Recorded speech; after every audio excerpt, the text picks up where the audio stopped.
Minister, thank you for that. We do welcome many of the initiatives within this and many of the things that have been done within this bill.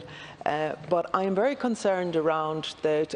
I cannot understand, and I don't think you've given us an explanation as to why the voucher scheme that we proposed wasn't accepted, because to me that would have been a much better way. I hope, Minister, that you would be mature enough that you wouldn't just dismiss it out of hand just because it was a Sinn Féin proposal. And the reason I think that that proposal was the best proposal was that it gave an immediate boost to people and to businesses, because I think what it says is that you miss out the gravity of the financial situation that many families are in, because telling somebody that they can reclaim something at the end of 2021 or the end of 2022 misses the immediacy of what's happening here and now.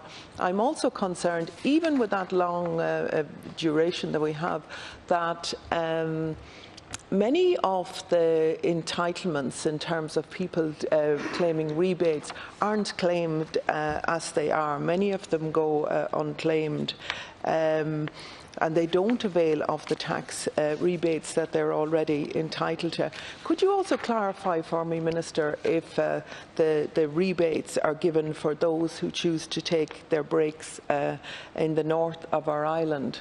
Because to me, if that were not to be the case, I think it would very much speak to the folly of partition, seeing that we all live on one small island. But the plan, what concerns me as well, is the plan that's put forward by the government excludes the many low-income earners. That's the pensioners, the parents and the students, and the employment wage subsidy scheme, the way it has excluded people who are earning less than 150. Again, I think that this government will be noted to date as the government of social and economic exclusion, because many pensioners and low-income earners will not be able to avail of the cash to spend on their breaks. And I think that's fundamentally wrong. I thought it was put very well the other day by one of my colleagues when they said that I'll be sitting at one table getting a rebate for what I'm eating and somebody else will be at another table.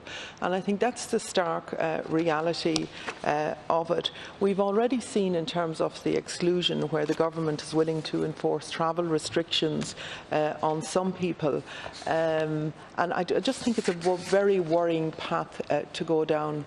Minister, I do think that you should have listened to the hospitality sector and the supply chain. It's not just the hospitality sector. So if we take like the dry cleaners, the laundrettes, all of those who are dependent on the hospitality sector, we should have reduced the VAT from 13.5% to 9% for a defined period to allow for the income reductions for that sector and for those who are dependent on the sector. Minister, I do welcome what you have done in terms of the option to farmers to step out of the income averaging. I do think that that will help somewhat, even though there are extremely serious challenges to the farming sector, and I think other aspects of that need to be looked at. I think there's an opportunity here, Minister, for you to do the right thing and to accept some of the very constructive Sinn Féin amendments that are put to this bill. Gormagat.